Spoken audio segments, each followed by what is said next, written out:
les mitzvot et l'antidépresseur.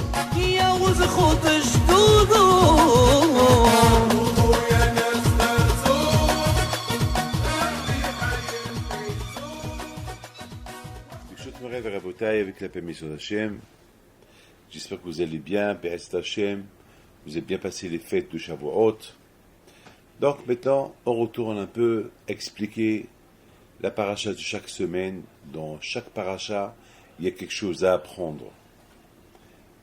Et nous allons essayer de parler un peu des... Tout d'abord, il faut bien savoir que la fête de Shavuot, c'était une fête de Matan Torah, une fête du cadeau de la Torah, que bien sûr, chacun de nous, il doit comprendre la signification de ce cadeau qu'on a reçu. Un cadeau qu'on a reçu, c'est pas un cadeau qu'il faut mettre dans le casier, il faut mettre dans un placard. Un Torah qu'on a reçu, qu'il faut vraiment bien la faire, c'est ça le cadeau. Lorsque un homme, il offre à sa femme un cadeau, alors la femme... elle va mettre le cadeau avec joie devant son mari. Vous imaginez que le mari, il offre un cadeau à sa femme, une belle, jolie bague, un gros diamant, et que la femme, elle ne montre pas d'intérêt dans cette bague-là, elle la porte jamais, elle la met dans un placard. Ça va déplaire un peu au mari, avec tous les sacrifices qu'il a fait, et voyez que sa femme, elle ne reconnaît pas le bien qu'il lui a fait, donc ça va déplaire au mari. De la même façon, quand je vois qu'elle fait un gros sacrifice de donner sa Torah, un beau cadeau à Am Israël, comment vivre comme des êtres humains, suivre le chemin d'Hachem. Alors, c'est ça Matan Torah. Lorsque Hachem, il voit que vraiment on passe à l'action et on fait les Torah et Mitzvot, il est content. Mais lorsqu'Hachem, il voit qu'on n'a rien à changer, on prend le cadeau qu'il nous a donné, on met dans un placard, donc on a rien gagné vraiment. Quand je vois quelque part, il n'est pas heureux, il n'est pas content. Mes amis, c'est ça Matan Torah. Matan Torah, c'est d'apprécier le cadeau que Hachem nous a donné. Et écoutez très bien. Écoutez bien. La plus belle chose que ça peut plaire à Hachem, lorsque Hachem voit quelqu'un qui étudie la Torah. Alors vous allez me dire pourquoi. Voilà, je fais les mitzvot. Alors vous allez me dire... c'est quoi l'intérêt d'Hachem que je m'assois quelque part et que j'étudie la Torah? Voilà, je fais les mitzvot, je respecte Shabbat, je connais les halachot. Pourquoi étudier? Pourquoi prendre sur texte quelque chose et l'étudier? Pourquoi? Le plus important, c'est que Hachem veut que je suis un bon juif, je respecte la Torah et je l'embrasse et je fais les mitzvot, je mets tefillin, je fais Shabbat, je respecte Nida. Alors voilà, c'est ça le plus important. Pourquoi Hachem, vraiment, il veut qu'on s'acharne sur la Torah, on l'étudie avec effort. Pourquoi tout cela? C'est quoi le but? C'est quoi le but? Eh bien, mes amis, il faut savoir une chose. Que la seule chose qui fait peur au Yitzhara, un homme qui s'assoit à étudier la Torah. Oui. Il faut mettre ça dans la tête. C'est la seule chose que le Yetzirah lui fait peur. Le Yetzirah, s'il te voit faire de l'Etzedaka, il est content pour toi. Et s'il te voit respecter Shabbat, il est content pour toi. Et si tu vois faire les mitzvot, il est content pour toi. Mais lorsqu'il te voit étudier la Torah, il n'est pas content. Il a peur. Pourquoi? Parce qu'il faut savoir une chose. Le temps déjà que tu étudies la Torah, déjà c'est un temps que tu remplis dans ta vie. Je répète, le temps que tu vas consacrer à l'étude de la Torah, je ne sais pas combien d'heures par jour ou par semaine, déjà c'est un temps que tu as gagné. C'est ce temps-là que tu as trouvé dans l'autre monde. Vous avez compris? C'est ce temps. Regardez les Havdil. Quelqu'un qui est en train de voir le plus beau film, un très beau film. Il est en train de voir un match de football, le mondial, la finale, l'équipe qui veut qu'elle gagne. Imaginez-vous, est-ce qu'il va rater ce moment-là? Vous savez, quelqu'un m'a appelé cette semaine. Il m'a dit, Rabbi David, je vous en prie, il faut que je vous voie avant que vous voyagez en Argentine, parce que c'est très urgent. plaît, je suis prêt à me déplacer pour vous. Je dis, mais pourquoi tu ne veux pas me voir le jour que je suis là-bas? Il m'a dit, non, au départ, il ne voulait pas me dire, mais après, il m'a dit, ouais, je vous dis la vérité, c'est le mondial, je dois aller au Brésil pour voir les matchs. Alors, je commençais à rigoler. Je dis, alors, ça va être les matchs de football, c'est plus important que ta vie privée, parce que vraiment, il avait des questions graves à me poser. Ça veut dire, tu es prêt à venir de l'Argentine en France, et ça va te coûter plein d'argent, et rien que pour ne pas rater pour ne pas rater tes matchs de football. Alors imaginez-vous que quelqu'un quelqu'un qui est en train de voir ce match de football, le plaisir qu'il a, sans comparer que Dieu préserve la Torah au football. Vous imaginez que les seuls moments que l'homme il a dans sa vie pour remplir son temps, à part bien sûr les mitzvot qu'il fait à gauche à droite, faire les mitzvot c'est aussi un temps, qu'on serait aussi un temps pour faire les mitzvot. Mais l'étude de la Torah c'est un temps, tu es assis devant un livre. Ça, c'est ce temps-là que tu consacres à la Torah, c'est ça que j'ai trouvé dans l'autre monde après 120 ans. Et c'est la raison pourquoi Hachem, il nous réveille chaque fois. Dommage, ne perdez pas le temps. Parce que l'étude de la Torah dans ce monde, c'est ça qui va vous aider. Parce que dans l'autre monde, il n'y a rien du tout.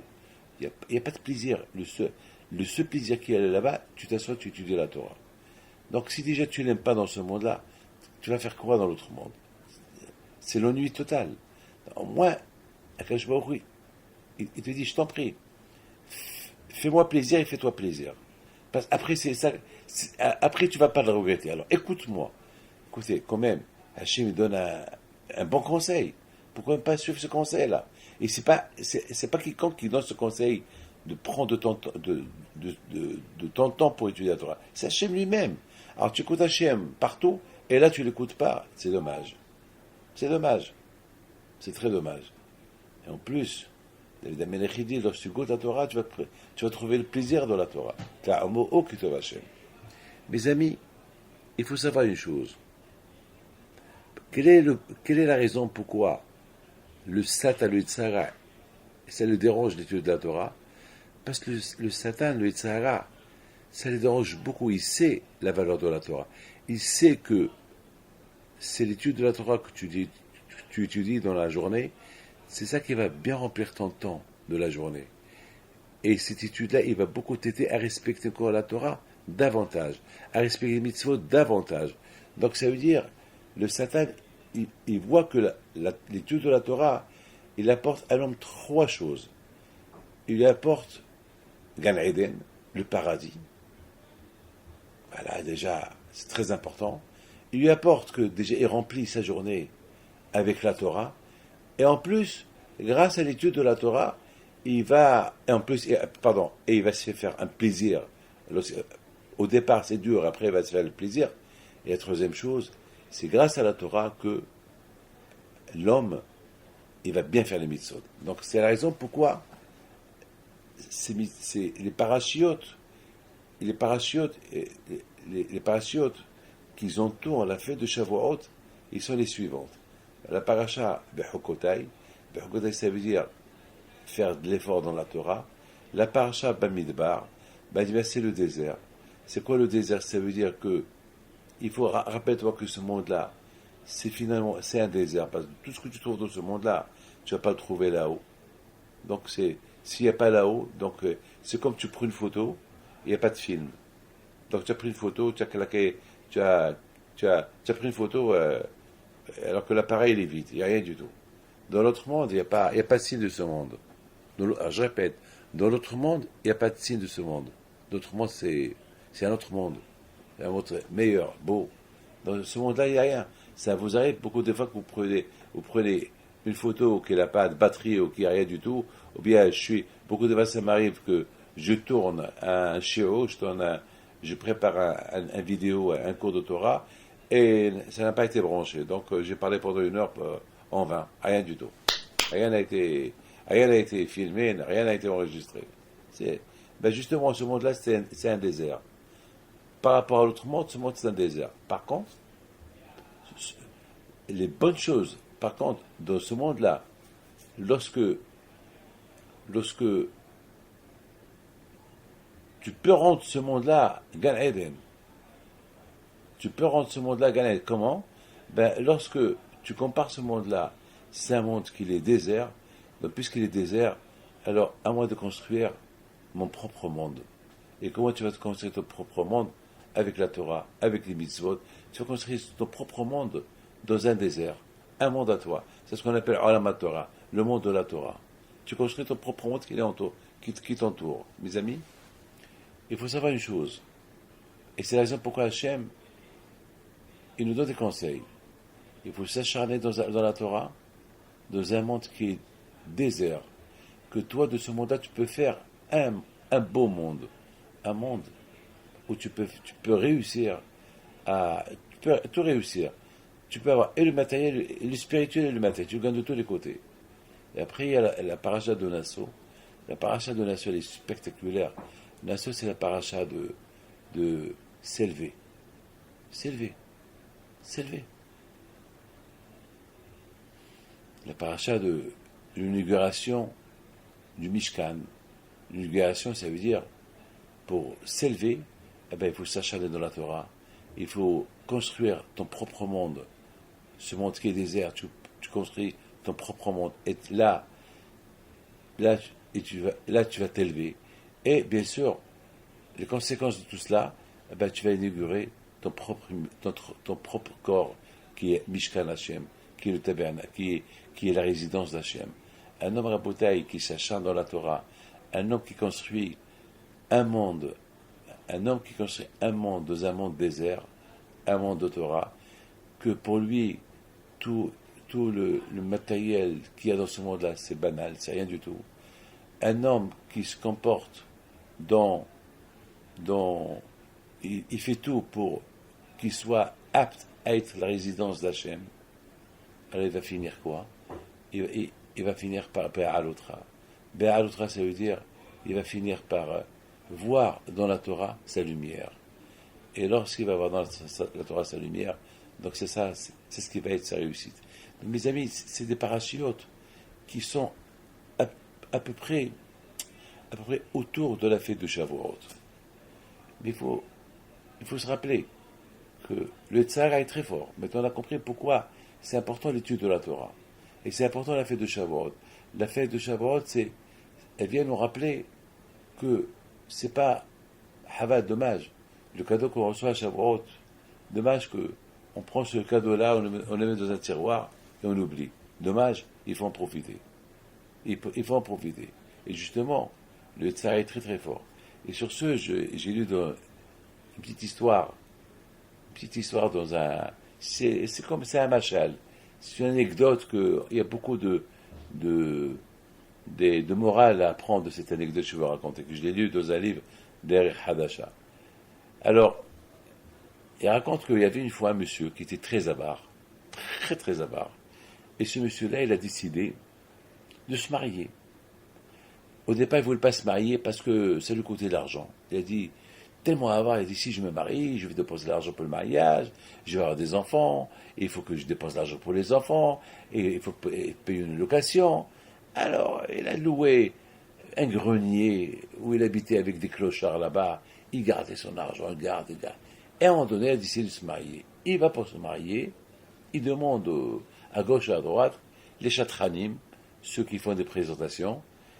Alors il y a eu un qui lui dit, attends une seconde, où tu habites, qu'est-ce que tu fais? T'inquiète pas, je suis riche, mais où tu habites? J'habite dans un grenier, ça va pas à la tête. Mais quelle femme va accepter à se marier avec un vieux homme, un vieux comme toi, qui vit dans un grenier avec des gens? Regarde comment tu es habillé, regarde quelle tête tu as, regarde quelle chemise, elle est sale. Ouais, elle est sale parce que je ne veux pas l'envoyer au dégraissage, parce que c'est dommage pour l'argent. Mais personne, tu peux. Mais t'as pas de savon, non, les savons, ça coûte cher. Alors, personne ne va te marier. Alors, qu'est-ce qu'il faut faire? Si tu veux te marier, c'est beau déjà, tu es un peu riche, c'est beau, ça aide. Même si tu es moche, bon, avec ton argent, tu peux avoir une femme pas mal. Et au moins, il faut avoir une maison. Ah bon, une maison, oui, il faut, parce que tu vas pas habiter dans un grenier avec une femme. Tu vas pas partager un grenier avec avec des clochards, non, sois réaliste. Il réfléchit un peu, il a une super idée. Ouah, j'ai une super idée. Qu'est-ce qu'il fait? Il va une belle villa, il tape à la porte, il y avait une mezouza. Oui, si vous voulez, je voudrais faire un deal avec toi. Mais je ne vous connais pas. Je sais que vous ne connaissez pas. Moi, je cherche du commerce. Je cherche des deals. Alors, je tape aux portes ou alors, qu'est-ce que tu veux, qu'est-ce que tu veux? Il dit, si ça ne te dérange pas, je suis prêt à te donner 10 000 dollars. Et si tu peux me louer un petit endroit chez toi à la maison, dans ton placard, un clou. Je veux l'endroit où je plante un clou. Je veux clouer un clou. Je veux que tu me loues l'endroit où je veux mettre le clou. C'est tout. C'est tout. Mais t'es fou, 10 000 dollars pour ça? Oui, je te donne 10 000 dollars. Avec plaisir. Allez, voilà.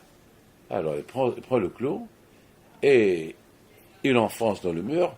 Ils font un contrat avec le notaire. Voilà. J'ai acheté un endroit, j'ai acheté un petit trou où il y a un clou dans telle et telle rue, numéro tel et tel, voilà. Alors le monsieur dit, mais tu sais quoi, je te donne pas la clé de la maison. Non, il n'y a pas de clé, j'ai besoin de... Et pourquoi tu veux ce clou-là? Ben, parce que j'habite dans un grenier et j'ai un beau chapeau, je veux le mettre là-bas, comme ça, il ne se salit pas. Il y a des clochards, je veux pas qu'on me le salisse. Le monsieur, il trouve pour lui, c'était un très bon deal, surtout il avait besoin d'argent. Il dit, bon, un jour, il vient le monsieur, il tape à la porte. Oui, oui, qui est-ce? C'est moi, je viens chercher mon chapeau. Ah, il a plaisir. Voilà, il ouvre la porte, il prend le chapeau. Il est 2 heures plus tard, il tape à la porte. Oui, oui, oui, qu'est-ce qu'il y a? Ben, je viens remettre le chapeau à sa place. Il n'y a pas de problème. Et à partir de là, 4, 5, 6, 7, 8 fois par jour, il vient taper à la porte. Il prend son chapeau, il remet son chapeau. Déjà, le propriétaire, il avait ras-le-bol. Mais il ne pouvait rien faire parce qu'il a vendu l'endroit. Il ne peut rien faire. Et un jour, il vient la nuit, il apporte un sac. De ce sac là-bas, il y avait du poisson pourri. Il dit, je veux étendre mon sac dans le clou. D'accord, déjà le propriétaire n'était pas content, et à un moment donné, ça puait dans la maison. Mais il ne pouvait rien faire parce que le clou, il l'a vendu à quelqu'un. Il s'énerve. Et le monsieur, il vient 2 jours plus tard, ça puait la maison. Qu'est-ce que tu as fait? C'est mon affaire. C'est mon clou. J'ai acheté l'endroit où il y a le clou. Je fais de ça ce que je veux. Il prend le sac et remet un autre sac. Plein de pourriture. Le propriétaire de la maison qui s'y fait, il a vu que c'est plus vivable, il quitte la maison. Le malin, l'avare, il voit que le propriétaire a quitté la maison, il vient s'installer à la maison. Mes amis, c'est ça le Yetzirah. Le Yetzirah, au départ, il ne sait pas comment pénétrer dans le corps, dans la tête de la personne. Au départ, il vient comme un touriste, comme un invité. Il lui propose des petites propositions. Voilà, je suis là que pour quelques secondes. Allez, jusqu'à que finalement, il s'installe dans la tête de la personne. Il quitte plus jamais la personne. Jusqu'à que l'homme, il ne sait plus où il est. Mes amis, c'est ça le Tzara. Le Tzara, au départ, à Shavuot, il nous voit super attachés à Dieu. On s'est préparé pendant 50 jours pour Shavuot. Et voilà, maintenant, Shavuot, il est, Baruch Hashem, avec 2 jours de Shavuot, plus le Shabbat, 3 jours, avec tous les cours de Torah qu'on a reçus pendant ces 3 jours avec le Shabbat. On est super contents, super heureux. Et voilà, maintenant, le Satan, le Tzara, presque, il n'a pas de place où se mettre en nous. Donc, il essaye. Voilà, il y a le football qui vient, c'est pas grave, tu peux voir un petit film, tu peux voir un petit match, tu peut voir ça, et à la fin, c'est fini. Une fois qu'on lui ouvre la porte, on lui cède la place dans notre tête, dans notre corps, il finit par nous emporter et devient le propriétaire. J'ai vu une chose belle qu'il a dit, Zechron el-Bracha, le Rav Israël de Sarcelles à la Shalom. Et il compare le Yetzara à quoi? Il compare le Yetzara, bien sûr, bien sûr, le Yetzara est très très fort. À quoi? Vous savez, bien sûr, le seul moyen pour faire fuir le Yetzara, c'est l'étude de la Torah. Mais malheureusement, le Yetzara est très très malin, très très malin. Qu'est-ce qu'il fait le Yetzara? Le Yetzara, les gens qui s'y font l'argent, ils disent, je vais travailler pour avoir de l'argent pour faire la tzedaka. Le Yetzara, qu'est-ce qu'il fait? Il leur donne beaucoup d'argent. Et à la fin, la tzedaka, ils la font pas. Au départ, le Yetzara, il leur met dans la tête, travaillez, c'est pas peut d'étudier, faites de l'argent, comme ça vous allez donner beaucoup d'argent à tzedaka. Après même, il va le pousser à travailler Shabbat pour faire tzedaka. Tout ça, on en a tzedaka. Et à la fin, au départ, peut-être ils vont donner un peu de tzedaka, mais petit à petit, ils vont plus rien donner. Mais ce qui est important, ce qu'il dit Rabbi Israël de Sarcelles à la Shalom, il dit que beaucoup des fois, lorsque un homme, il tient un billet, il croit que le billet, il est dans ses mains. Et Rav Raphaël Israël de Sarcelles, il dit que c'est une erreur. Une fois que déjà tu as le billet dans tes mains, c'est le billet qui t'a en main.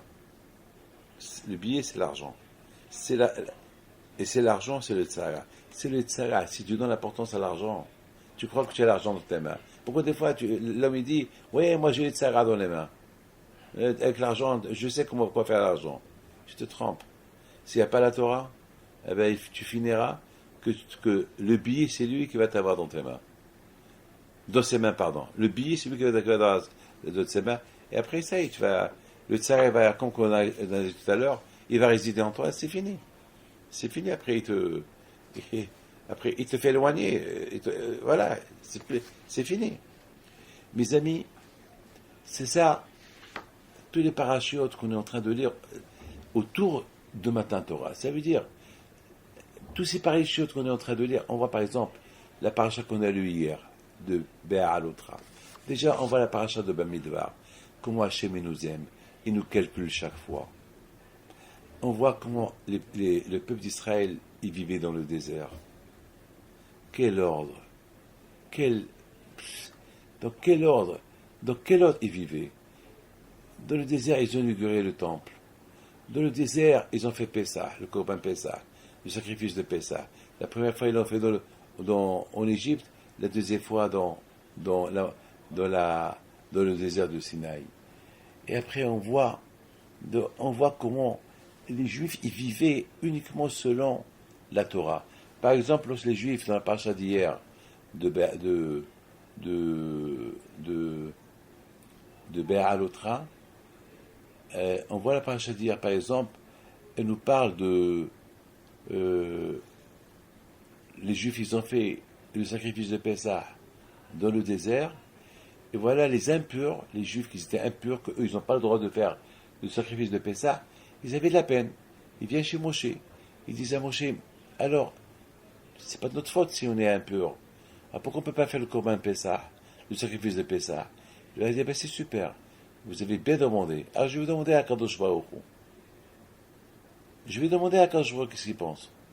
Alors Hachem, il a vu que ces Juifs-là, qui étaient impurs et qui ne peuvent pas faire le sacrifice de Pessah, ils demandent une réparation. Alors Hachem il leur donne une chance. Bon, ceux qui sont impurs et qui n'ont pas fait le sacrifice de Pessah le 15 Nissan, ils peuvent le faire le 15 Iyar, un mois plus tard. Voilà, ils ont gagné. Vous imaginez? Ça veut dire que ils cherchaient à faire des mitzvot. Et dans cette même paracha, on voit comment les Juifs ils voyageaient avec l'ordre d'Hachem. C'est la folie. Est-ce que la Torah avait besoin de nous écrire comment les Juifs ils déménageaient d'un endroit à l'autre dans le désert? C'est dommage. La Torah elle pouvait nous écrire autre chose que ça, des choses plus importantes. Qu'est-ce que la Torah va nous écrire? Voilà, il va nous dire comment chaque tribu et tribu, il a démarré de l'endroit où il a campé. Pourquoi la Torah ne dit pas, et les 12 tribus et tout le peuple d'Israël ont démarré du mont Sinaï pour aller à tel et tel endroit. C'est tout. Non, la Torah, elle nous dit, elle dicte, elle répète. Chaque tribu et son prince, et après comment le Shevet Lévi, il s'est préparé pour partir. Pourquoi on a besoin de tout ça? Que la Torah nous dit, en résumé, les Juifs, ils ont quitté tel endroit, et ils sont partis, et les Lévi'im, avec le tabernacle, ils ont tout plié, ils ont tout ramassé, et ils suivent les Bnei Israël. C'est tout. C'est tout. Pourquoi parler? Pourquoi trop parler? Pourquoi la Torah, elle va détailler chaque nom? Pourquoi? Comme par exemple la paracha de la semaine dernière, Nassau. La paracha là-bas, elle nous parle beaucoup des 12 tribus et les sacrifices qu'ils ont fait. Alors que c'était le même sacrifice, alors que la Torah, elle aurait pu nous dire, les 12 tribus ont fait le même sacrifice pour inaugurer le temple. Non, la Torah, elle a écrit 3-4 pages avec le nom de chaque tribu, qu'est-ce qu'il a sacrifié. Et encore, et tribu telle et telle, elle a sacrifié le même sacrifice que ceux qu'ils ont fait hier. En plus, pourquoi Hachem n'a pas voulu que tous les 12 tribus, ils font le même sacrifice, le même jour? Pourquoi à chacun, on lui a donné un jour? Pendant 12 jours de sacrifice, 12 jours d'inauguration du temple. Pourquoi 12 jours? Un seul jour. Suffit pour tout le monde. Pourquoi? Où est le mal? Et la Torah va dire, voilà, les 12 tribus, ils ont fait le même sacrifice. Et elle va nous dire quel sacrifice elle a fait. Et on voit que la Torah, elle détaille, elle parle. Mes amis, il faut savoir une chose. Croyez-moi. De là, on voit combien Akadosh Baruch Hu nous aime. De là, on voit combien, chez Akadosh Baruch Hu, l'importance du peuple de Am Israël est tellement important pour lui qu'il préfère mentionner chaque pas qu'ils font dans la Torah que d'écrire dans la Torah des mitzvot qu'il faut faire. C'est la folie. Pourquoi? Parce que pour Hachem, le peuple d'Israël, si Hachem ne leur donne pas l'importance, alors comment Hachem, c'est important pour lui que les bénis d'Israël, ils se réveillent, ils voient combien Kadosh Baruch Hu leur donne l'importance, comme ça, eux aussi, ils vont donner l'importance à Kadosh Baruch Hu, à l'étude de la Torah. Parce que n'oubliez pas que dans la paracha d'hier de Be'alotra, on parle le départ des Juifs du Sinaï. N'oubliez pas ça. N'oubliez pas que une fois qu'ils ont inauguré le Mishkan, et une fois qu'ils ont inauguré le Mishkan, ça y est, ils sont tous partis. Ils sont partis. Donc c'est important pour les Juifs de partir du mont Sinaï, là où ils ont reçu la Torah, avec une idée. Quelle idée? Combien Hachem nous aime. Non seulement combien il nous aime, à tel point que dans la Torah, au lieu d'écrire en raccourcir combien ce qu'ils ont fait, comment ils ont inauguré le temple, la Torah, elle écrit chaque tribu et tribu ce qu'il a fait. En plus, lorsqu'on a quitté le mont Sinaï, la Torah, elle écrit exactement chaque tribu et tribu comment il a déménagé et comment il est parti. Et avec le nom, etc., etc. Alors, ce juif, il voit combien Hachem, il aime, à tel point qu'il est prêt à... Il le met tellement... il lui donne l'importance qu'il écrit dans la Torah toute sa vie, même son déplacement, même comment il a inauguré, alors qu'Hachem il aurait pu écrire tout ça avec Bikitsur, en résumé. La Torah, elle détaille. Waouh, c'est comme ça, Hachem lui-même. Waouh. Vous savez, mes amis, c'est la raison pourquoi la Torah, dans la paracha de Bamidbar, la Torah déjà, elle nous montre, elle écrit. Hachem demande à Moshe Rabbeinu, calcule-les, compte-les, je veux savoir combien ils sont. C'est comme quelqu'un qui, Hachem dit, Mishum Hibatan, tellement qu'Hachem, il nous aime, il aime Am Israël, il les compte. Mes amis, c'est important pour vous de savoir que dans le paracha Bamidbar, il nous compte parce qu'il nous aime. De Parashat de Nassau, Akadosh Baruch Hu, il compte le Shevet Lévi seul parce qu'il aime. Et après, il compte, pas il compte, il écrit dans la Torah, tribu, et le sacrifice qu'ils ont fait pour l'inauguration du tabernacle. Avec détail. Waouh, pourquoi tout ça? Pour te montrer combien il t'aime. Et après, même le déplacement des Juifs du Mont Sinaï pour partir maintenant en Israël, du Mont Sinaï, encore là Hachem, encore là Hachem, il dit à Moshe Rabbeinu, voilà comment ils vont démarrer, voilà comment ils vont commencer le voyage du Mont Sinaï à là où on va aller. Elle attend encore, elle redonne le nom de chaque tribu, de chaque chef de tribu, et chaque tribu comme il est parti. C'est important pour le peuple juif de savoir combien on est aimé, combien on est calculé, et combien d'importance il nous donne. Et pourquoi tout cela?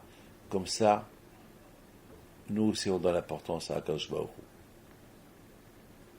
Akadosh Baruch Hu, il nous montre combien il nous aime, comme ça nous aussi on doit l'aimer autant que lui nous aime. À tel point que le Zohar Kadosh dit que si les Juifs pouvaient savoir combien Hachem il aime, dans la rue il va commencer à danser et à chanter. C'est-à-dire qu'il peut imaginer combien Akadosh Baruch Hu il aime. Et né le Hano Velishan Shem Israël, on dit que Akadosh Baruch Hu, même que lorsque l'homme il dort, Akadosh Baruch Hu ne dort pas, il est réveillé, il le surveille. Vous imaginez combien, même les Chaim, Akadosh Baruch Hu les surveille. La preuve là, il dort, il se réveille en faisant des avérotes, et Hachem, il les surveille jusqu'à qu'il se réveille. En bonne santé.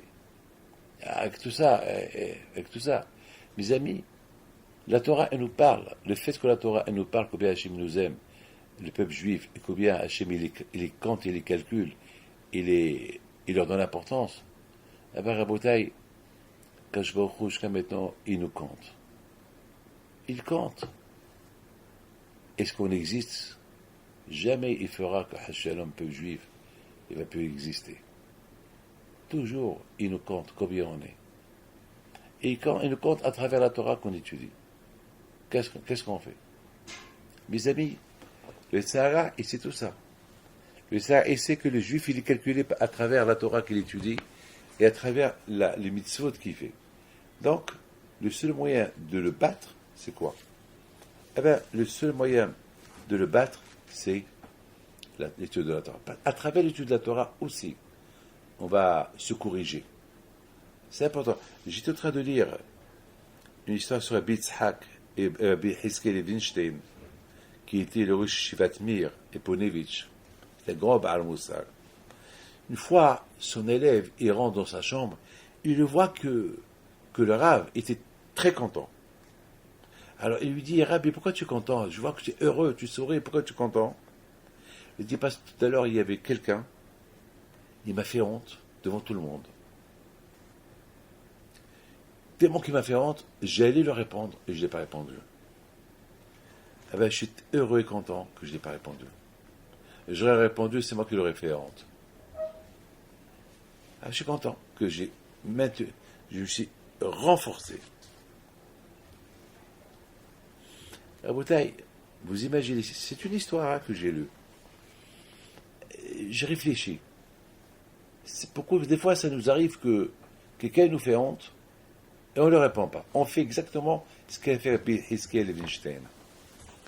Mais beaucoup des fois on ne fait pas attention à la Torah. On bafoue la Torah. On fait honte à la Torah. Hachamim disent que la Torah, elle pleure lorsqu'on ne la fait pas, lorsqu'on ne l'étudie pas. Parce que l'étude de la Torah, c'est ça qui va aider la personne. D'ailleurs, le fait qu'il étudie lui donne l'importance. Le fait qu'il la cherche pour l'étudier, ça veut dire qu'il l'aime. Il n'attend pas jusqu'à que quelqu'un lui propose d'étudier. C'est lui-même qui la cherche, et c'est lui-même qui se propose pour l'étudier. Ah, super. En faisant ça, il remplit déjà le temps de sa journée. Autrement, s'il ne va pas étudier, eh ben, il va faire des avérotes, il va parler des bêtises. Regardez tous ces gens avec le téléphone, l'iPhone, l'iPad, tout ça, du matin au soir, parler. Mais au moins, s'il utilise une heure de Torah par jour, ça va être une heure de parler des bêtises, une heure de moins de parler des bêtises. Donc, ben, à l'autre, il faut se renforcer. Il faut, Be'alotra, il faut s'élever, il faut se renforcer. Mes amis, c'est super. Dans la paracha de cette semaine, de Be'alotra, on voit que vers la fin de la paracha, on lit quoi? L'histoire de Myriam.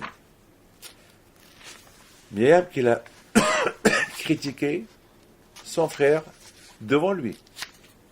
Myriam qu'il a dit à, comment ça s'appelle, à Aaron, pourquoi Moshe l'a quitté sa femme? Il n'aurait pas quitté sa femme. Il aurait dû rester avec sa femme. Pourquoi? Parce qu'il est prophète. Nous aussi, on est prophète. Il y a ceux qui disent que Myriam, elle a parlé devant Moshe. A priori, il n'y a pas de Lachon Hara. Il n'y a pas de Lachon Hara. Puisque la médisance, si je pars derrière quelqu'un, derrière le dos de quelqu'un. Mais là, Myriam, elle dit à Aaron, à propos de Moshe, notre frère, pourquoi il a quitté sa femme? Parce qu'il parle avec le bon Dieu. Nous aussi, on parle avec le bon Dieu. Elle a été punie à cause de ça. Pourquoi elle a été punie? Parce que Moshe Rabbeinu était tellement tzaddik, il était tellement humble et anab. Il ne parlait pas Moshe Rabbeinu. Qu'est-ce que Moshe Rabbeinu répond? Myriam et dit à Aaron, certainement, pour que Moshe répond. Moshe ne répond pas. Pourquoi Moshe ne répond pas? Qu'est-ce que tu veux que Moshe répond? Pourquoi moi vous êtes prophète comme moi? Vous, le bon Dieu, vous a parlé 2, 3, 4 ou 5 fois. Moi, le bon Dieu m'a parlé des milliers de fois. Et en plus, moi, je ne suis pas vous. Il aurait pu dire comme ça, Moshe Rabbeinu. Il n'a rien dit, Moshe Rabbeinu. C'est ça qui vit de Moshe Rabbeinu.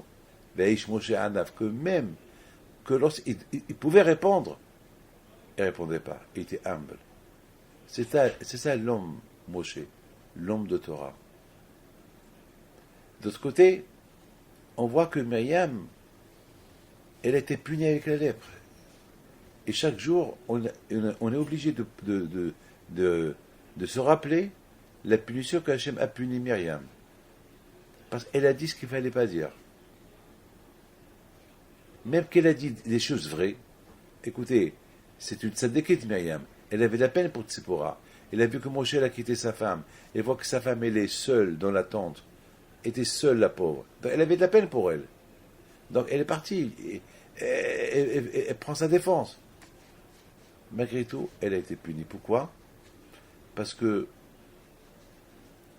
il y a des choses qu'il faut dire, il y a des choses qu'il ne faut pas dire. C'est logique de ne pas dire. Il y a beaucoup de choses qu'on n'a pas le droit de les dire.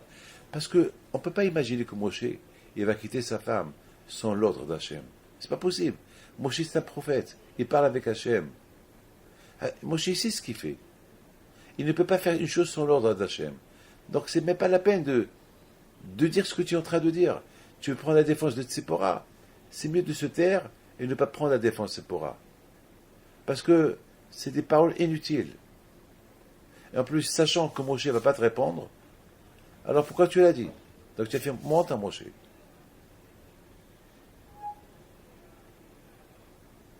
Donc vous voyez mes amis que, regardez, et justement la Torah, elle veut qu'on se rappelle de ça tout le temps. C'est tous les grands tzadikim posent des questions. Comment, au lieu qu'on pense des belles choses qu'elle a fait Myriam, on pense cette chose négative qu'elle est sortie de la bouche de Myriam, sans le faire exprès, en sachant qu'elle a pensé qu'elle a fait ça pour le bien de Moshe, alors elle va être punie comme ça. Non, la Torah veut qu'on se rappelle que même les choses bien, parfois il ne faut pas les dire. Il faut bien réfléchir, même des choses bien, à ne pas les dire. Pourquoi? Même qu'on a vu qu'Aaron n'a pas répondu à Myriam.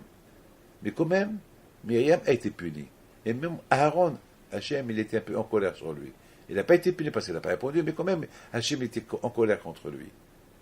Parce que, beaucoup des fois, il y a des choses à ne pas dire. Ben justement, c'est ça le Tzara. Le Tzara, il veut s'introduire chez l'homme. Il veut clouer un clou. Il ne faut pas lui laisser l'espace de ce clou-là. Il n'a rien cloué. Parce que le Tzara est très très fort. Il essaye de trouver un espace dans le corps de l'homme, dans la tête, dans le cœur, pour clouer un clou, pour mettre son chapeau là, pour avoir accès. Il ne faut pas lui donner. Et c'est pour cela que la Torah elle nous raconte l'histoire de Myriam pour nous dire, même que ce qu'elle a fait Myriam, elle n'a pas fait exprès, elle a cru bien faire, même ça, il ne fallait pas le faire, il ne fallait pas le dire. Pourquoi? Avant de le dire, sauf avant de dire, de faire sortir une phrase de la bouche, il faut bien réfléchir. Avant que cette phrase-là, elle sort. Elle sort. Et c'est ça, mes amis, comment le Yetzirah est très très fort. Et c'est ça, mes amis, que après Shavuot, il faut qu'on fasse un bilan de Shavuot et la continuité des enseignements qu'on a pris à Shavuot. Et mes amis, voilà maintenant, après Shavuot, de même, cette semaine maintenant, c'est la paracha de Shlach Lecha. La paracha de Shlach Lecha est une paracha spectaculaire. C'est une paracha dure. Une paracha des Juifs qui étaient tzadikim, qui sont partis en Israël pour l'exploiter, ils retournent avec de la médisance dans leur bouche. Et là aussi, ils sont partis de tzadikim. Ils étaient tous tzadikim. Et lorsqu'ils sont retournés, c'est de la folie. C'est de la folie. Ils retournent avec des idées monstres. Ils ont commencé à critiquer Israël. Bon, au départ, ils ont dit des choses vraies. Parce qu'au départ, ils ont vu qu'il y avait là-bas des géants, et il y avait là-bas des fruits qui sont un peu bizarres. Mais regardez. Et après, ils ont commencé à dire encore des choses plus graves. Et après, ils ont voulu tuer Moshe Rabbeinu. Et après, ils ont commencé à se révolter contre le bon Dieu. Regardez, c'est la folie. Ils partent tzadikim, ils retournent avec des idées un peu bizarres. Et au départ, ils ont raconté la vérité, ce qu'ils en veulent. Mais cette vérité-là, il ne fallait pas la raconter. Parce que c'est une vérité que c'est pas peine de dire aux gens que vous avez vu des géants. Au contraire, tu peux dire, on a vu des géants, mais il ne faut pas avoir peur d'eux. C'est tout. Mais eux, ils ont dit, on a vu des géants, de ça, on a vu des fruits, voilà, ils sont un peu bizarres. Et de là, c'est comme ça que le Satan, il commence. Le Satan, il cherche à clouer un clou. Il cherche à avoir un espace, à s'introduire dans le corps de la personne, faire un espace dans le corps de la personne, et après il va être le propriétaire de la personne, comme on a vu ces miraglim, les explorateurs qui ont espionné la terre de Canaan. À la fin, ils ont commencé par des choses qu'il ne fallait pas dire, et à la fin, voilà, ils ont été entraînés à dire des choses. Ils ont même dit que les géants là-bas, ils sont plus forts que le bon Dieu. De la folie. La folie. Et imaginez-vous, c'est pour ça Rashi, il dit une chose extraordinaire. Rashi dit, ces Rechaim là, au lieu qu'ils apprennent, parce que Myriam, elle a dit un peu de la médisance, et sans faire exprès, sur Moshe Rabbeinu, et devant Moshe Rabbeinu, et parce que elle n'a pas réfléchi bien avant qu'elle dise ce qu'elle a dit, elle a été punie par la lèpre. La plus forte raison que eux, ces espions-là, au lieu qu'ils apprennent la punition qu'a été punie Myriam, pour eux, ils ne parlent pas du mal, eux, ils ont commencé à parler du mal. Attends, beaucoup de fois, Hachem, il nous montre la punition de quelqu'un pour que nous, on fait attention à ne pas faire pareil. On dit, ah, lui, il a fait ça, il a été puni, alors il faut faire attention. En plus, il n'a même pas fait ce que moi, je vais faire maintenant. Il a fait moins. Ah, allez. Et eux, ils n'ont pas fait attention. C'est la raison pour laquelle la Torah, elle a écrit l'histoire de Myriam. Parce que l'histoire de Myriam est importante. Le Yetzirah, il veut s'introduire, il veut clouer un clou. Parce que Myriam, maintenant, elle a dit ce qu'elle a dit. Si Hachem, il n'aurait pas apparu, il dit à Myriam, stop! Ben, peut-être Myriam, il aurait dit autre chose. Qui sait? Ou peut-être les Juifs, ils vont construire une médisance sur Moshe énorme. Par rapport à ce qu'elle a dit, peut-être, ils vont même dire que Moshe, peut-être, Moshe, que Dieu présent, il fait des choses pas bien parce qu'il a quitté sa femme. C'est des choses à ne pas dire. Alors, c'est grave. Alors, c'est la raison pourquoi la Torah elle nous rappelle, faites attention à ce qui sort de votre bouche, même une chose, même une chose qui est vraie, peut-être d'autres personnes vont. D'ailleurs, Hafez Haïm, il dit, c'est interdit de faire des éloges sur quelqu'un devant quelqu'un qui n'aime pas. Parce que celui qui n'aime pas le monsieur sur qui tu es en train de faire des éloges, bien sûr qu'il va commencer à critiquer. Alors, c'est mieux de se taire. Dans la bouteille de cette paracha, on apprend, il ne faut pas de faire que, au lieu que les Meraglim, les espions qui ne sont pas espionnés Israël, au lieu qu'ils fassent attention à ce qui va sortir de leur bouche, qu'ils prennent exemple de Myriam, parce que Myriam, même qu'elle a dit des choses vraies, elle a été punie. Et le bon Dieu, il l'a punie gravement pour qu'on se rappelle que il faut bien faire attention à ce qui sort de la bouche. Eux, ils font le contraire. Ben justement, c'est ce que les tsars arrivent. Ben, Rabotai, je termine. On dit la Torah Magina Matsule. La Torah, elle protège. La Torah, lorsqu'un homme étudie la Torah, comme on l'a dit tout à l'heure, il remplit son temps avec la Torah. La Torah, elle va l'aider à bâtir son monde dans l'autre monde, avoir une place là-haut. Et, grâce à la Torah qu'il étudie, il va bâtir son monde dans ce monde-là, qui va être un monde à lui, un monde de la Torah. C'est-à-dire que entre vous et moi, ce monde-là, c'est un monde désert. Il n'y a rien. C'est la jungle. Chacun il vole à l'autre, chacun il tue l'autre, chacun il critique l'autre. Et il n'y a que la Torah. La Torah, elle te rend, elle te construit ton monde dans le monde. Et tu construis toi-même tes immeubles, et ta ville, et tout, à travers la Torah. Et la Torah va t'aider à ne pas donner accès au Yitzhara de s'introduire en toi et clouer un clou. Parce que ce clou-là, il va être fatal. Il va devenir propriétaire plus tard, par rapport à ce clou-là. Il ne faut pas lui céder dans ton corps un espace où se produire. Il peut reproduire. Voilà mes enfants. C'est ça la paracha, comme on explique ces parachutes-là, autour de la paracha de Shlach Lecha. Que le bon Dieu protège et vous donne à vous tous la santé et bracha v'atzlacha.